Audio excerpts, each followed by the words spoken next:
Hubert de Feltan, artisan brasseur chez les Frères Brasseurs, enfin, Brasserie Tolosa, en poste en tant que brasseur depuis le lundi 2 août 2020. Et je suis donc propriétaire de la brasserie depuis décembre 2017, brasserie qui est née en 2001 à Carmaux, dans le Tarn. Bonjour, enchanté. Je vous laisse vous présenter. Hubert de Feltan, artisan brasseur depuis moi-même à titre personnel depuis août 2021, après avoir acheté la brasserie en 2017 et avoir été formé pendant la crise du Covid par mon ex-associé qui est maître brasseur et qui a professé durant 21 ans.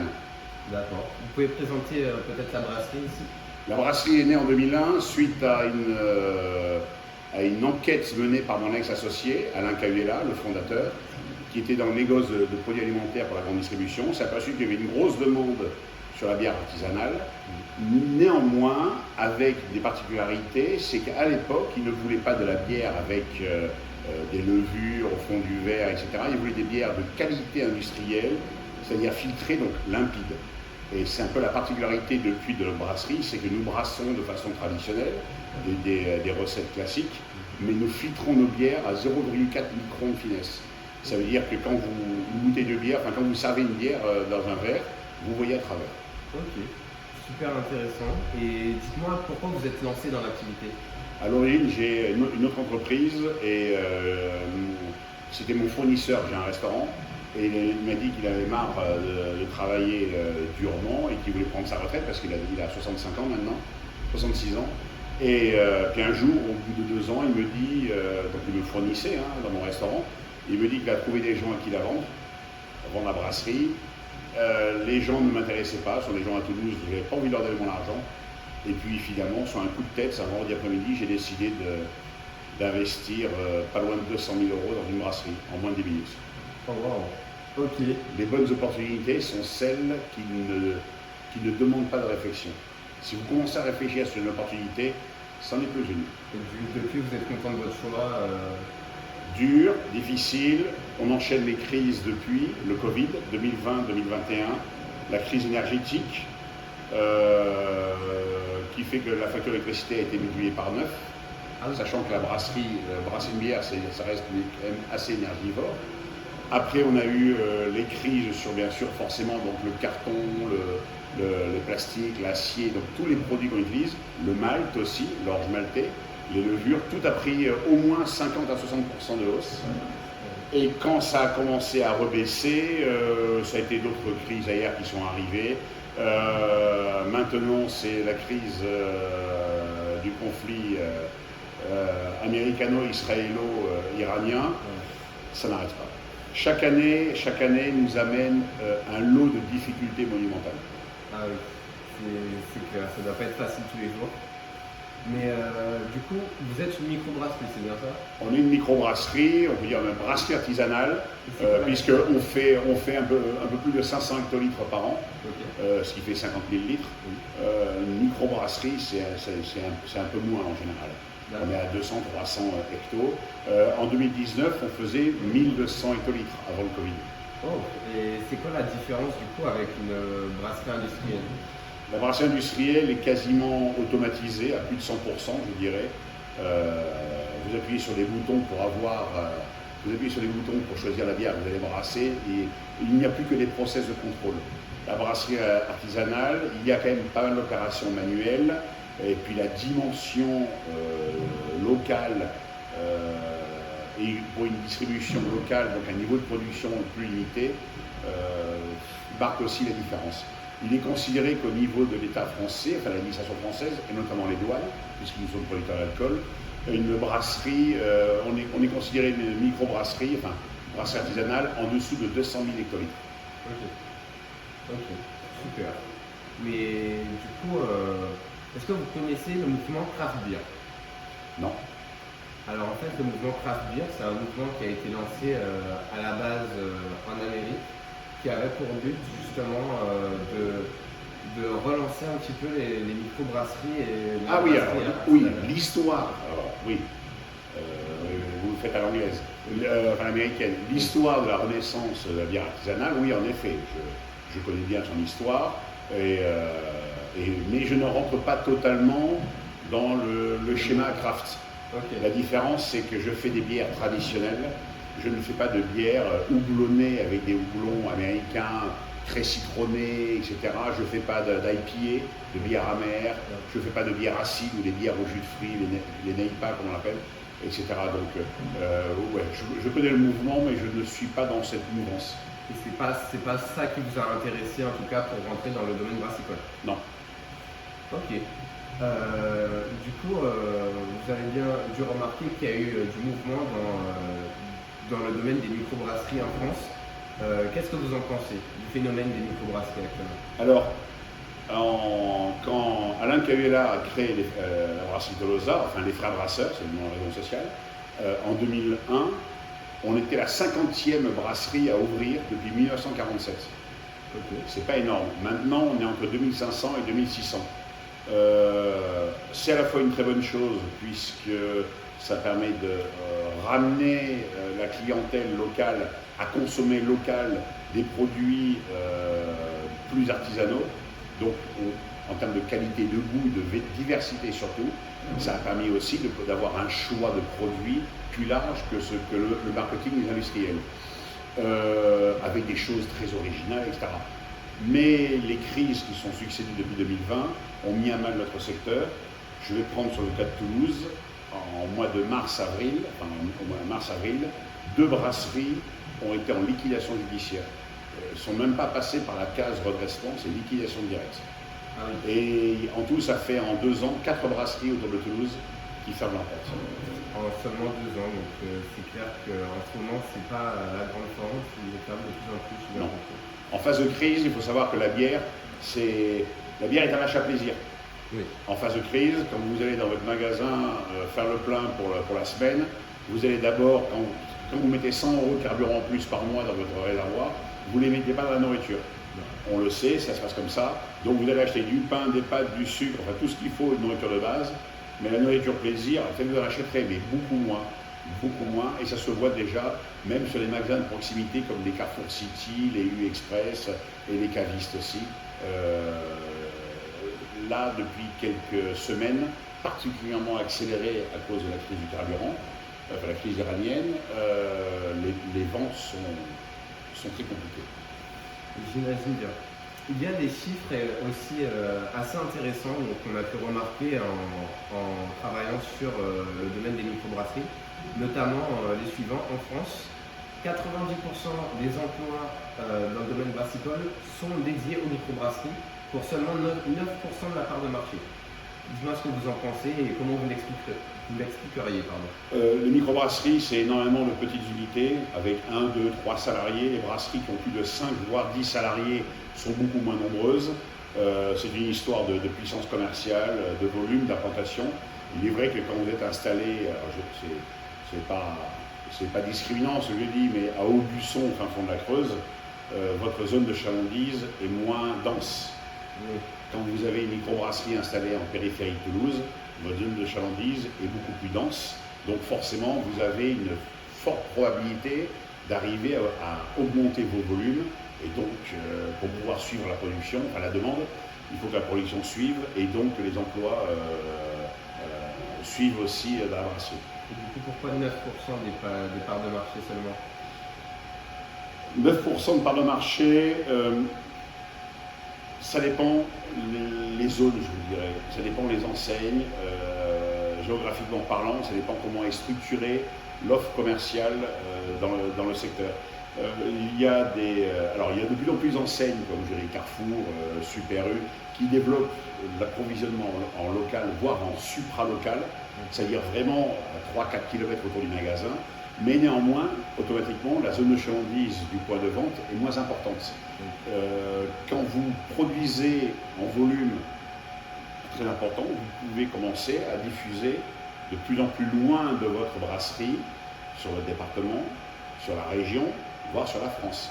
Il y a peu de brasseries artisanales, au statut artisanal, qui diffusent correctement dans toute la France.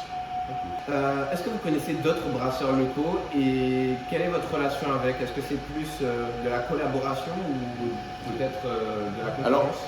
je connais peu de brasseurs locaux parce qu'on a tous un peu la tête dans le guidon aussi, notamment depuis le Covid où on essaie tous de survivre, bien sûr. Je connais les deux plus anciennes brasseries avec la mienne, Midi-Pyrénées, donc Christophe Ratz à Cahors. Ok.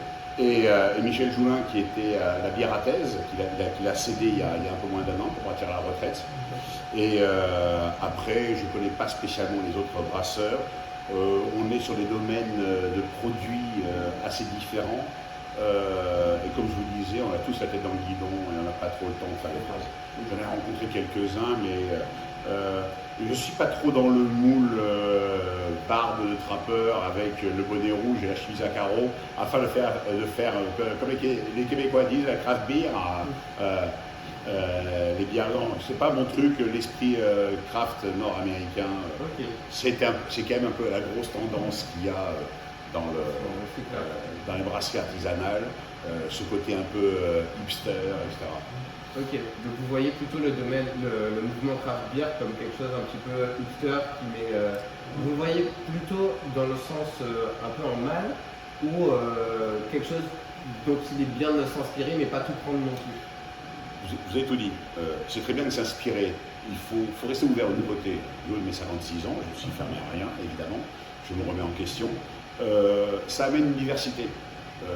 Grâce à ces brasseries qui ont voulu être un peu rock'n'roll dans leur recette, une bière maintenant, c'est pas uniquement Kronenbourg, Jeanlin et Heineken et Carlsberg. Ce sont des bières acides, comme je vous disais tout à l'heure, des bières au jus de fruits, des bières travaillées différemment. Donc c'est une offre très très large. Je trouve que c'est une très bonne chose. La bière est une boisson qui, avant l'apparition du vin, était une boisson, quasiment une boisson des dieux,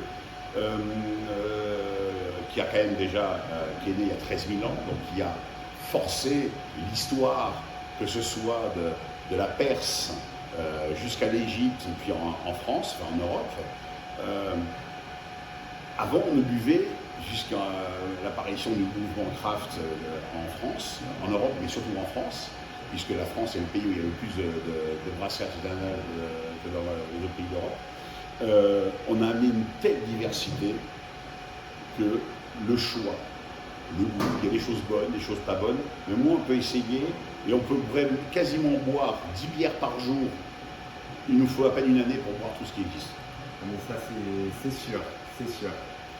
En ce qui concerne votre clientèle, est-ce que vous avez plutôt des clients fidèles, un type de client, un profil de client type plutôt, ou est-ce que ça peut être des personnes qui passent par là ou qui s'intéressent au domaine brassicole? Alors, mes ventes directes aux consommateurs sont très faibles. Ce n'est pas l'objectif de la brasserie. Sinon, j'aurais eu un gros pub et on vendrait sur place. Ma première clientèle, c'est tout ce qui est CHR, café, hôtel, restaurant. Avec des contrats brasseurs, comme font Kronenbourg, ça veut dire que je finance l'installation du matériel, les verres, etc. Et je l'installe en exclusivité pendant quelques années. Les verres, les tireuses, etc. Exactement, c'est une investissement de plusieurs milliers d'euros. Pour une petite brasserie, ça reste toujours très compliqué, évidemment, mais ça amène derrière une rentabilité normalement garantie si on est bon gestionnaire et si on sait bien brasser à l'économie, mais avec la qualité. Et derrière, pendant plusieurs années, vous avez un point de vente qui va diffuser vos bières. Est-ce que vous considérez votre activité actuellement comme étant viable ou c'est plutôt une activité que vous faites par passion ou par trop d'investissement et trop d'investi de votre part, que ce soit financier ou en termes de temps? Alors, la période est très difficile, comme vous le disiez, il y a des brasseries qui ont fermé. On pense qu'en 2026, 10% des brasseries artisanales vont fermer en France. Il y a entre celles qui ferment et celles qui ouvrent, au total, il y aura 10% de moins. Comme beaucoup d'autres, je suis en redressement judiciaire, mais mon plan de redressement est accepté, ça veut dire que mon entreprise est viable. On a un début d'année qui est très compliqué. Je marche sur les œufs, comme on dit. Je suis sur le fil du rasoir. Vu tout ce que j'ai investi dans l'entreprise, on ne descend pas d'un train qui est en marche. Il y a des moments qui sont compliqués, quand vous avez des pannes de matériel, quand vous avez des choses comme ça, c'est dur parce qu'il faut sortir, ça coûte cher à réparer, quand on ne sait pas réparer soi-même. Le marché est très instable, comme je le disais, là, notamment avec la crise israélo-américano-iranienne. Le marché est viable pour toute personne qui travaille, mais c'est valable pour tout, avec sérieux, en ne négligeant pas la qualité et en travaillant, en restant dans son cadre de compétences. Un artisan est un artisan, c'est pas l'industriel, mais un artisan ne doit pas aussi bâcler le produit, sinon c'est plus un artisan. Donc ce sera viable pour ceux qui sauront développer la bonne clientèle et qui sera fidèle parce que les produits sont bons. Parce que trouver un client avec un produit, c'est facile. Faire que ce client devienne un client régulier, c'est une autre paire de manches. Et ce sérieux doit se retrouver aussi là, dans la qualité de la production du produit jusqu'à la qualité de la relation commerciale que l'on suit que l'on développe avec le client. Et est-ce que vous considérez que vous avez une base de clients stable que vous comptez garder ou vous comptez attirer d'autres clients? Les clients, ça se gagne, mais ça se perd aussi. Certains, dans le cas du CHR, il y a des établissements qui sont vendus, voire qui sont liquidés, pour vous dire, pour 2026. Je démarre l'année avec 27% de chiffre d'affaires de moins, parce que j'ai 27% de mon chiffre d'affaires qui a été ou en liquidation judiciaire, ou carrément qui a été vendu. Il y a des gens qui en ont ras-le-bol, qui ont vendu leur établissement, ou un départ à la retraite aussi. Et donc, les personnes qui reprennent ne sont pas toujours intéressées par la suite d'un contrat avec une brasserie artisanale. Pourquoi? Parce que le plus grand ennemi, le plus grand adversaire, je dirais ennemi, parce que vous allez comprendre pourquoi, le plus grand adversaire que l'on ait dans notre activité, ce sont les brasseries industrielles. Parce que il faut savoir que les contrats brasseurs, nous on met à disposition du matériel, etc., des verres, la machine. Les grandes brasseries industrielles, par le biais de leurs distributeurs locaux, peuvent faire des chèques de plus de 100 000 € pour vous aider à vous installer. Et les 100 000 € du contrat brasseur, ils n'apparaissent pas dans le bilan, à la banque. Donc il vous faut 50 000 € de plus pour ouvrir votre affaire. Vous ne demandez pas à la banque, vous demandez 80, voire 100 000, ça dépend de l'historique du précédent tenancier. Et c'est le brasseur avec son distributeur local qui va vous aider. Donc moi je ne peux pas suivre évidemment. Oui, c'est sûr. La concurrence a beaucoup trop d'avantages financiers par rapport à vous. Mais ce qui fait la différence aussi, c'est j'imagine, la clientèle qui est déjà installée et qui cherche justement des artisans comme vous, du local et qui vont un peu plus délaisser le côté industriel. Le client que nous on aime avoir, c'est celui qui, alors que ce soit dans un renouvellement de contrat, enfin un changement de contrat ou une nouvelle affaire, c'est celui qui immédiatement a dans l'optique de faire du local, le l'ultra-local, et qui veut travailler des produits de qualité, et qui rejette la vision industrielle. Et puis de toute façon, je vous dirais, je vais citer quelques marques, mais si c'est pour avoir, tout comme le bistrot à votre droite et le restaurant à votre gauche, la Lef, la Carlsberg, je ne sais pas quoi, enfin différentes bières, de différents groupes, de différentes bières, mais les mêmes qu'à côté, c'est dommage. Ce qui est intéressant, c'est se démarquer par un style, par une brasserie, voilà. Oui, c'est clair. Et en termes de méthode de fabrication ici, qu'est-ce que vous faites exactement? Des blondes, des brunes. Et est-ce que la méthode diffère vraiment en fonction de... Brasser une bière, c'est globalement, quelle que soit la bière, c'est globalement la même chose. Il y a juste à certaines étapes, il peut y avoir des changements. On utilise du malt, de l'orge ou du blé maltais, des levures, du houblon pour le côté amer et le côté floral. On peut aussi utiliser des épices, mais globalement c'est la même chose selon les bières. Le type de fermentation peut varier dans le style, mais l'opération, 95% du brassage d'une bière, c'est la même chose. Okay. Et c'est justement la variété, la différence des assemblages des différents houblons, des différents maltes qui vont faire qu'une bière sera brune, sera blonde, sera blanche. On dit blanche, mais on ne va pas dire ça, c'est une bière de blé. Selon qu'on met du blé, du sarrasin, enfin, etc. Selon les levures qu'on utilise, qui ne vont pas avoir les mêmes arômes. les épices, notamment dans le cas de la blanche ou de la bière de Noël par exemple. Ok. Donc c'est la même chose, brasser, on brasse. Ok, pas de souci. Et est-ce que ici vous avez un produit phare, quelque chose qui vous démarque des autres ou Oui, j'en ai un. J'en ai un lorsque, pardon. Lorsque mon ex-associé, Alain Cueillela, en 2000, a enquêté sur la bière locale, il s'est renseigné et il est tombé sur les archives qui l'ont ramené auprès du dernier brasseur de Toulouse, dont la famille a brassé dans Toulouse de 1872 à 1926 et à Luchon jusqu'en 1955. Cette famille brassait une bière. Alors, dans Toulouse, c'était au 10 rue du Pont de Tonis. C'était une brasserie. Il faut savoir qu'en 1906, il y avait 12 brasseries dans Toulouse qui sortaient plus de 3 millions de bouteilles par an. Ah oui. La bière était brassée dans tous les coins de France. C'est une boisson qui est universelle et qui n'était pas que l'apanage du Nord. Mais c'est vrai que plus on va dans le Sud, plus il y a du vin, etc. Donc forcément, les boissons sont aussi nombreuses en volume, mais en qualité, elles sont différentes. La répartition n'est pas la même. Et donc, il a rencontré Georges Hafner et qui lui a donné la recette d'une bière que sa famille a brassée jusqu'en 1955, que lui-même avait brassée jusqu'en 1955. Et c'est la Tolosa Ambrée. C'est la plus ancienne bière de Toulouse, qui bien sûr a évolué parce que depuis 1955, les maltes ne sont plus les mêmes, parce que les process ont légèrement changé. Industrielle, l'automatisation, etc. a fait qu'il y a une amélioration de la qualité et des rendements. Les levures sont plus les mêmes, pareil pour les houblons et tout le reste, puisque les filières ont dû se reconstruire devant la demande de matières premières faite par l'explosion du nombre de brasseries artisanales. Donc elle est légèrement différente d'avant, mais sur mon site internet, on retrouve la lettre que Georges Hafner a rédigé, tapé à la machine, c'est assez merveilleux, c'est un style industriel assez sympa, qu'il a écrit en 2000 lorsque le premier brassin de renaissance de la Tolosa Ambrée a été fait. À l'époque, la brasserie n'existait pas, mon ex-associé avait fait brasser ça à la brasserie des Cimes d'Annecy. Oui, ça arrive souvent de faire ce qu'on appelle du brassin à façon.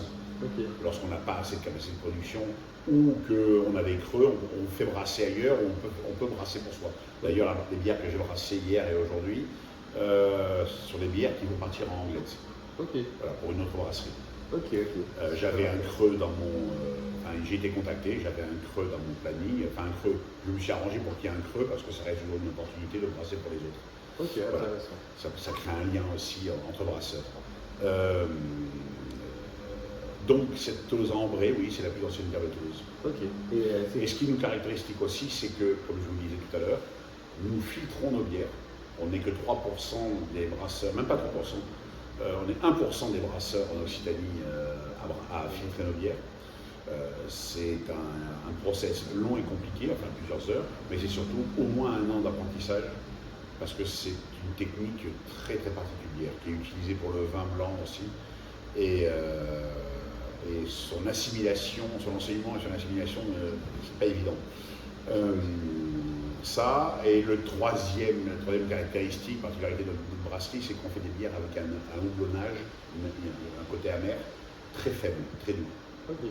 Voilà, ce qui permet de bière d'être appréciée par le plus grand nombre. Celui qui aime l'amertume peut boire moins amer, mais l'inverse n'est pas possible. Oui, c'est sûr. Voilà. Ok, merci beaucoup. Je pense que j'ai toutes les questions que j'ai avec vous. Vous avez donné un paquet de bons trucs. Là, là, vous avez ce qu'il faut. Là, on a ce qu'il faut.